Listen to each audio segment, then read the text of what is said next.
Hello, everyone, and welcome to the History of Boyds Negro School presentation. I'd like to welcome our host, Claudia Golenda, Vice President and one of the archivists for the Boyds Historical Society. Please remain muted during the presentation. You will have the opportunity to ask questions at the end. And if you feel more comfortable doing so, you can post your questions in the chat and we can read them out for you. So Claudia, whenever you're ready, you can go ahead and begin. Okay, it's my pleasure to be here tonight to talk about the history and restoration of the Boyds Negro School, particularly since this is Black History Month. Let's get started. And I think what I'd like to start with is before we go directly into talking about the school itself, we really need to know a little bit about the Black community in Boyds prior to the building of the school. So could I have the first slide here? It was interesting because all states south of the Mason-Dixon line, except for Maryland, prohibited Black slaves from learning how to read and write. So this was not the case in Maryland. In 1958, Addison Duffin was born on the Gott Plantation in Boyds. For those of you who are familiar with White Ground Road, the Gott Plantation was located at the intersection of Old Buck Lodge Road and White Ground Road.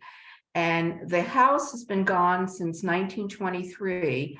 But if you know where the high intensity power lines are that go across White Ground Road, you can still see a relic of the chimney from the Gott Plantation. So Addison Duffin was one of those enslaved individuals who learned how to read and write. After the Civil War, Addison Duffin acquired land and started a community in Boyds. It was a kinship community, and when we refer to the kinship community, we mean that most of the members, although not all, were usually related. And this community was called White Grounds. It was located along White Ground Road. Could I have the next slide so you can see a picture of Addison Duffin? Oh, can you go back one? There should be a picture of Addison Duffin. Oh. Well, let's go to the next slide then. See if he's there. No, that it's not there. Okay, well, let me go back. Go back, please, one. I'm sorry. There should have been a picture of Addison Duffin. In addition to White Grounds community, there were two other Black kinship communities in Boyds. One was called Blocktown and the other was called Turnertown. Blocktown was located along Slidell Road in Boyds, whereas Turnertown was located along Old Buck Lodge Road in Boyds. So there were three communities in Boyds, three kinship Black communities in Boyds after the Civil War: White Grounds, Blocktown, and Turnertown. The next slide, please. These three communities joined together to worship, socialize, and educate their children. And that's what we're going to be talking about today, mostly, is education of their children and the building, how Boyds Negro School came about. Records show that Addison Duffin was deeded a small tract of land from James Boyd. James Boyd was the one for which Boyd has its name. This small tract of land was for the worship services and to establish a public school. On this property sat a very small chapel called White Oak Chapel, and it was used as the first school for Black children prior to the Boyds Negro School. As early as 1880, and that really, I think, says something, how important education was to this Black community. As early as 1880, a school was started in White Oak Chapel. White Oak Chapel burned down in 1892, and it was replaced by St. Mark's Church, which then became the school. Next slide, please. And here I have a picture of St. Mark's Church. Now, In 1890, it probably, or 93, when it was first built, it did not look exactly like this. The vestibule in the front and the addition on the back were not present, but I couldn't find a picture of it from 1893, so I thought I would show this one. So this was then the school for Black children from 1893 to 1895. So let's go now to the beginning of the Boyds Negro School. At this time in the 1890s, in order for a school to get started, to purchase the lands as well as to get taxes to pay the teacher, you had to show that 15 students would attend the school daily. Addison Duffin, who I mentioned in previously, petitioned the county twice, showing records kept from attendance at St. Mark's. He showed and collected signatures from students who were attending the school and showed that they had 15 students attending the school on a daily basis. Based upon that, in 1895, the Montgomery County Board of School Commissioners bought a half-acre of land from Edgar and Mary DeLauer to build a school for Black children. The school was built and students moved from St. Mark's Church to the Boyds Negro School. The next slide. So the first year of the school was 1895 to 1896. This is probably what the school looked like at that particular time. And I want you to really pay attention here, because you're going to see that this building changed over the next 50 to 100 years. And I want you to pay attention to that, because you'll see that it looked different when the Boyds Historical Society got it. It was 30 feet by 40 feet. And this is just a picture of the exterior of the school. The next slide will show the interior of the school. Now, how do we know? You can go back to the interior of the school. Okay, how do we know that this was what the school looked like? Well, in 1990, the Boyds Historical Society videotaped interviews from 3 former students who attended the school in the 1930s. They gave us a good bit of idea of what the school looked like. And it showed that the teacher's desk, which you see on the left, was raised up slightly. The blackboard was behind the teacher's desk. There was always a piano, and here you can see the piano to the left of the teacher's desk. There was either a piano or a Victrola, and the blackboard was behind the teacher's desk. We know that in 1900, I just actually read a requisition that was put in 1900, and that requisition came from Boyds, and it requisitioned desks for the school as well as a stove to heat the school. So based on the recollections from the 3 former students who attended the school, this is what you would see if you were to come to the school today. We set it up based on their interviews. The next slide, please. The next slide shows one of the typical desks that were probably in the school. And I'm showing it here with a slate, as well as a dip pen and ink. The reason for that was the slates were used mostly for teaching the students mathematics. The teacher would write the problems on the board. The students would copy them on their slate with chalk and do their arithmetic. They also had dip pens with ink to learn cursive writing. However, paper was very, very expensive at this time. We're talking around 1900 now. Paper was very expensive, so they did learn their cursive alphabet. The next slide, please. Okay, now what you saw in those 2 former slides were what we've been told the school probably looked like. When the Boyds Historical Society got the school, it did not look like that at all. The only relics we have of what was probably in the school at the time were the legs from these 3 desks, which you see here.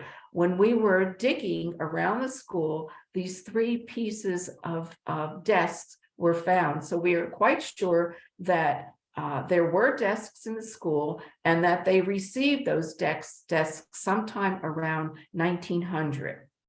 The next slide shows a wood stove that was was in the school at the time around 1900. It was the only heating source for the school. I also did not mention it, but let me mention it now, was that the school never ever had running water or a bathroom. It still does not have those facilities.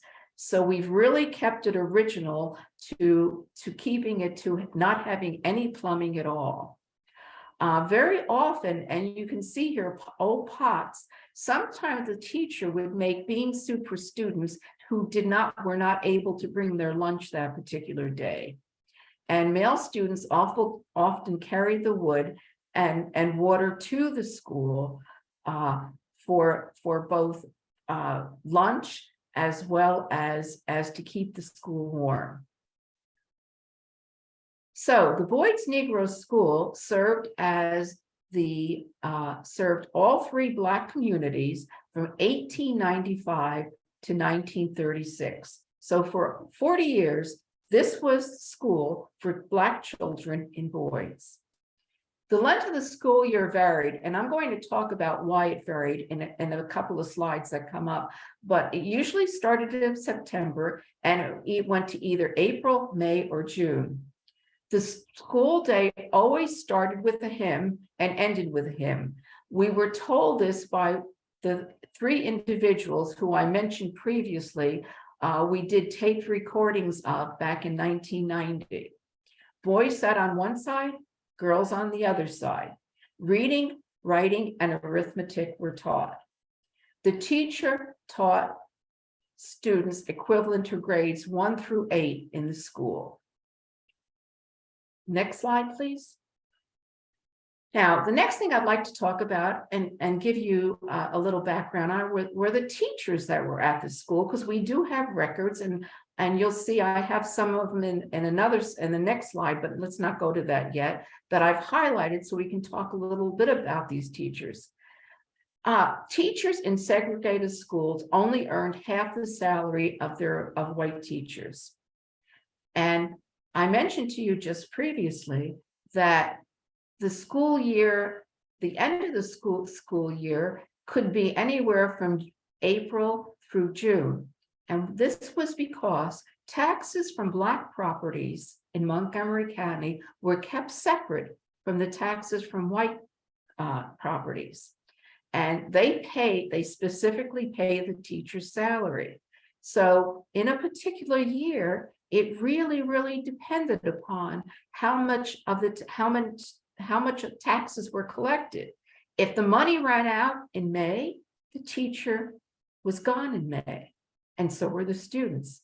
So at the end of the school year usually varied. It would be anywhere from May through June. Now, I know last week you actually had a talk on Gibbs versus Broome. And in 1936, the disparity in salary was challenged in a case by William Gibbs. And William Gibbs, as those of you who tuned in last week would know, that he was a teaching principal at a school in Rockville. And Thurgood Marshall actually was his attorney. And pay parity was established in 1936, but William Gibbs lost his position at the school, mostly because of what went on during this time and him needing to spend a lot of time in this case. So now let's take a look at some of these teachers. So can we go to the next slide, please? I mentioned to you already that as early as 1880, and Joseph Gibson was the first teacher in the Black community in Boyds. Now, the ones that I have highlighted here, I'm going to spend a little bit more time on, so you got to know some of the teachers also, not just the school building itself. Noah Clark taught at the school from 1901 to 1902, and his photograph is shown on the right. Now, if any of you recall from last year, you had a presentation about Noah Clark. Noah Clark was born and raised in the Jerusalem Black community in Poolesville. He was the first individual from the Jerusalem community to get an advanced degree, and he got this degree at Lincoln University in Pennsylvania. And the next slide, if we go to the next slide, shows Noah Clark from his 1901 graduation from Lincoln University. I find this so interesting because this is what Mr. Clark probably looked like when he was teaching at the Boyds Negro School in 1901 and 1902. So he was a resident of Poolesville who taught here in Boyds for 2 years. The next slide are a series of papers that communications we had, but with Laura Holstork. We call them the Laura Holstork letters. They are now being stored in the Boyds collection at the J.C. Sween Research Library in Rockville. Basically, what these were is Laura Holstork, or actually her name was Laura Richardson Holstork, came from Richmond, Virginia, and she taught in Boyds from 1921 to 1928. She was quite well educated. She was educated at the Hampton Institute, which at the time was kind of like the Harvard for teaching Black children as well as Black community leaders in the early 20th century. Another famous graduate of Hampton University was Booker T. Washington, who was also a well-known Black educator. Well, Laura Richardson married Adolphus Holstork in 1921. At the time, Adolphus was living in New Jersey, and that's what you can see here. That in this letter to Adolphus, that's Penns Grove, New Jersey, which is interesting to me because that's one of the areas that my family was from, was Penns Grove, New Jersey. And she wrote to him, and in these letters, she told him about how difficult it was teaching in Boyds in such a rural school, but that indeed the students were very, very eager to learn.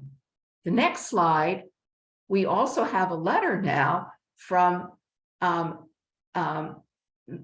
Holstork, where he is sending a letter to who now is his wife in 1922. They were married in 1921. And it's quite interesting here because you can see it's just listed as Mrs. Holstork, Boyds, Maryland, school teacher. And indeed, she was the school teacher until 1928. So she taught in Boyds for 6 years. Now, one of the things I'm wondering, and I don't know this for a fact, but Mr. Holstork worked for the B&O Railroad, and that particular railroad came through Boyds. So it might have been that he was able to see his wife when he was working on that particular section of the railroad. That's one of the, we have these letters, and they're quite interesting because it tells us a little bit about the history of what it was like teaching in a rural school at the beginning of the 20th century. The next slide shows probably one of the most exemplary educators of Black students in all of Montgomery County, and we were lucky enough to have her here in Boyds for many, many years. This is Lillian Giles. She taught at Boyds Negro School from 1928 to its closure in 1936.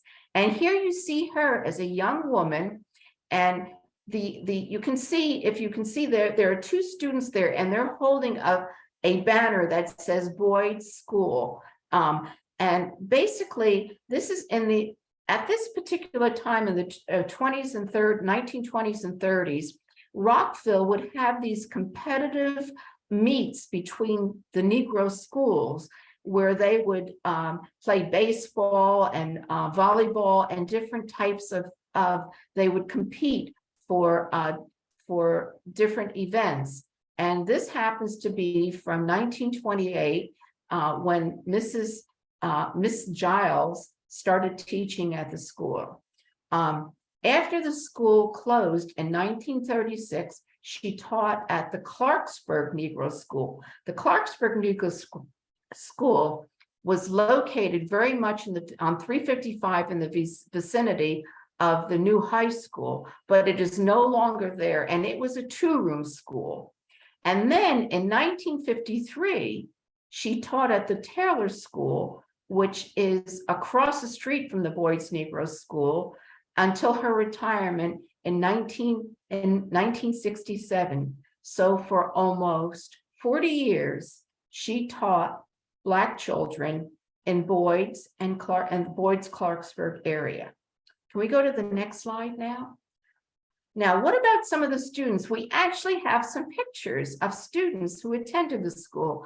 And I find these pictures quite interesting because they do show, one of the things they show is, you will see here, there are always 15 students in every picture. You can count yourself and you'll see that this was important because the teacher would not get paid unless there was a daily quota of 15 students who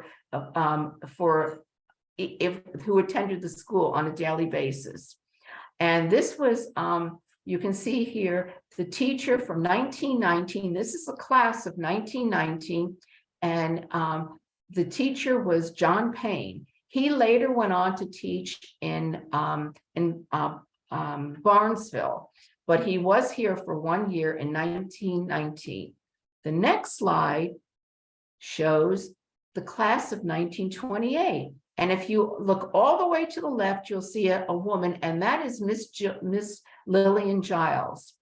The family names associated with the individuals who were living in Boyds at this time included the Duffins, and we've already talked about Eugene Duffin, Jacksons, Tallies, Wims, Thomas Hebrons, and so forth. But these, we were able in this particular picture to identify every student who was in this particular class. And again, you will note that they're all ages from 1st through 8th grade, as well as there are 15 students. Let's go to the next slide. And so the Boyds Historical Society, now I want to talk, I'm kind of cutting in here, but I want you to know that the Boyds Historical Society was established in the 1970s. And the members at that time were looking for a project. And what they decided to look at was restoring the old Boyds Negro School, because at that time it was vacant. In the 1970s, it was completely vacant. It was dilapidated, and there were just weeds all over the place. So they petitioned the county for funding to purchase the property. They received a block grant for $17,000. That provided them with the ability to purchase the property. The property was purchased in 1980 from Henrietta Randolph. Now, Henrietta Randolph actually was one of the students in that picture that you just saw. At the time, her name was Thomas. So it was Henrietta Randolph, or Henrietta Thomas Randolph. Let's go to the next slide. So if you recall, I asked you to pay attention to what the school looked like when in the previous picture. This is what the Historic Society purchased. This was the building that they purchased. if you notice here, you will see that in the original school, there were no windows in the front. And there were only 3 windows on each side. So we knew that the building, if we were to restore it, we had to bring it back to what it was like around circa 1900. So this is what we purchased. We purchased this, and the next slide shows, can we go to the next slide, please? Whoops, something. Next slide, is it going or not?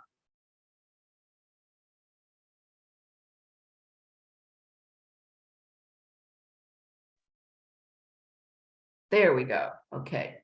So what we purchased for $17,000 was 1/2 acre of property with the school that you just saw, as well as this outhouse. This outhouse was also on the property at that time.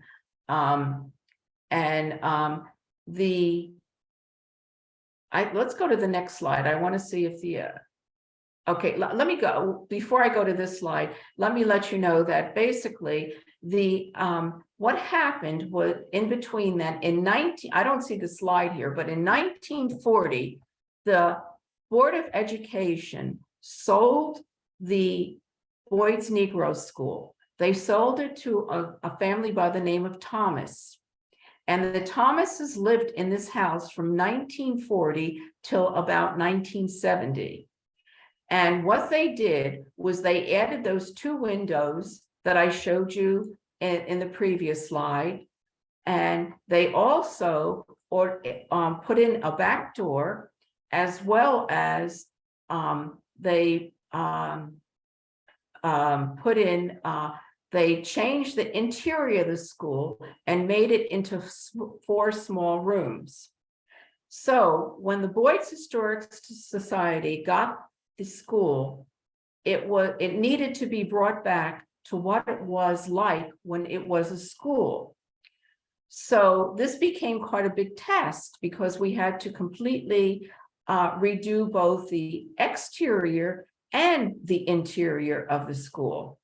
So what we did was the Boyds Historical Society applied to the Maryland Historic Trust and received a grant for $33,550 to specifically restore the school. But what had to be done was it had to be restored to what it originally looked not like, and not what they had received. The property that they had received was what the Thomases had done to the building. And so we had to now bring it back to what it looked like when it was a school. So the restoration project started in 1982 and continued for several years as the Maryland Historic Trust provided funds after receiving invoices. So this was done very slowly in stages. It wasn't something that was accomplished in 1 or 2 years. As we continued to work on the school, first of all, removing all 4 of the rooms in the interior that was the Thomas house, and then also removing the back door and the windows that were put in front, we would send invoices to the Maryland Historic Trust, and they would pay for those invoices to restore the school. The restoration of both the interior and the exterior of the school, as I mentioned to you previously, was based on accounts from several individuals who attended the school in the 1930s. And I'm giving you this website or this link if you would like to see what these 3 individuals talked about, not only the school, but talked about what it was like living in Boyds at the time. And you can see this on YouTube. It's quite lengthy, I can tell you. It goes on for over an hour, but it really gave us a good picture of what the school looked like and what the Boyds Historic Society had to do to bring the school back to what it looked like around circa 1900. The next slide, please. So not only did we have to restore the school, which I'm going to show you in the next slides, but let's not go to that yet. But we also had to do certain renovations on the school. Between 2000 and 2016, the renovations that were done included, we had to add a heating and air handling system. This was very important to maintain the interior of the school. We had to paint the school. In about 2007, the interior of the school, the joists had decayed from termite damage, and they had to be completely replaced. And the interior of the school had, the flooring had to be replaced. This was done by actually getting lumber from an old building in Poolsville that matched actually the old pine flooring that was in the school. Then probably the biggest project that was done in 2017. And this was paid for by a state bond. And what it involved was we had to scrape and sand the outside of the building. We had to caulk all around the windows, paint the siding, replace the roof and gutters, and point and repair the foundation. This total of approximately $20,000, but it was paid for by a state bond. In 2000, actually this should say 2020, not 2000, I'm sorry. In 2020, the outhouse on the property was restored by the Poolsville Boy Scout Troop 496 as an Eagle Scout project for Zach Ransom. This was quite exciting to us too, because we actually had a young group of scouts come in. They did a phenomenal job of actually applying for a historic grant, getting a historic permit, getting that permit, and redoing the outhouse so that it looked like what it would have looked like had it been brand new. The scouts also went so far as getting donated materials from Train Axe and Saw in Dickerson, as well as leased trees. So you can actually walk back there on a path that was provided for by leased trees, provide us with all the wood chips. In 2022, which was just last year, we also got a grant, and we got a grant from the from Montgomery County, and that was to replace the heating cooling system with a much more efficient system. So now if we take a look at the next slide, this is what the school looks like today. And the Boyds Historical Society have, over the past 40 years, not only restored the school, but we've done renovations to keep it in working order so that we can have it open to the public. We are responsible solely for the school. We do not get any funding from the state or from the county for the school. We pay for our own insurance, our own taxes, and we have a membership, and we also hold yearly 2 flea markets, which allow us to pay for maintenance of the school, including the electricity and everything else we need to maintain the school. But this is what you would see if you came to the school today, and you are almost welcome to come to the school today. And the next slide shows what the Boy Scouts did. This is the restored outhouse. If you recall, several slides back, I showed you what bad shape it was in, and it was dangerous, especially since kids always wanted to run out there and see what an outhouse was, because they didn't know what an outhouse is. So this is what the Boy Scouts did for us a little over 2 years ago. And the next slide is, I had mentioned to you, we are a nonprofit organization. We maintain the school primarily through grants. We write grants I'm the person that writes most of the grants, but I'm supported by a historic society that will help with just about anything. We have membership dues, donations, and we have 2 flea markets at the Germantown Flea Market yearly.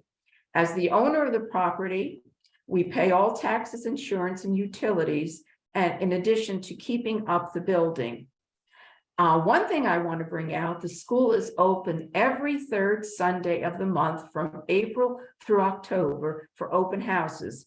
We have these open houses from every 3rd Sunday from 2 until 4 p.m. and they're free to the public. We also have them open on Martin Luther King days and 2 Sundays in February to celebrate Black History Month. There is no charge for any of these open houses, so you are more than welcome to come out and see the school in person. Upon request, we also give tours of the property to school children and organizations. So that is about it. If there are any questions, I'll see if I can help answer them. Hi, Claudia. Patricia wants to know the school address. Let's see. 19510 White Ground Road. Okay. That was 19510 White Ground Road. Okay. And then another question was, Mamie Selman was listed as a teacher 1894. Do you know if she was from Selman, and was Selman also a kinship community? I don't know much about the communities in Poolesville, and I don't have, the only teachers I cited were those where I had some information about them, so I really can't answer that question. Okay. Teresa said that she had a daughter, had a teacher by the name of Miss Giles at Poolesville High School in the 90s. Do you know if there's any relation to Lillian Giles? William Giles? No, there's Lillian. Lillian. Yeah. I do not know that. She never married, so she never had any children. I do know that she had a brother with children. And actually, her house was actually next to the school. She taught at the Taylor School, but I don't know if any of her relatives taught in Rockville. I know that her great nephew was from Southern Maryland, but I do not know if he was a teacher in Rockville. Are there any other questions? You can feel free to unmute and ask if you'd like. Claudia, when are the days in February that the school is open? Can you say the school was open on this past Sunday, the 5th, and it will be open on February 19th. We're open twice for Black History Month, and we'll be open on the 19th. The next opening will be on the 19th from 2 to 4 p.m. And then we will start being open again from April through October, every 3rd Sunday of the month from 2 until 4 p.m. That sounds great. Does anyone else have any questions?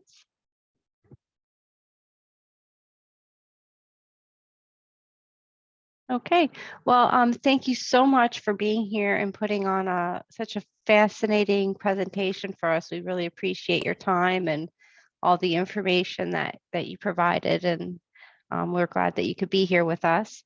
And before we end the presentation, I just wanted to take a moment to remind everyone that we do have our upcoming online auction fundraiser. It runs from February 10th through the 19th. And all of the details for that will be on our website starting tomorrow. And additionally, we do have another movie night coming up next Friday the 17th at 7 at Spear Hall. We'll be showing the movie Dog. There'll be snacks and people stay after and chat And so you can register for this and other events on our website, poolsvilleseniors.org. And you can always reach us with any questions at info@poolsvilleseniors.org. So feel free to unmute and you could say bye to Claudia. Okay, thank you very much. Thank you, Thank Claudia. It you. was very good. Thank you. Interesting. Good night, everyone. Thank you so much. Good Night. night. Great.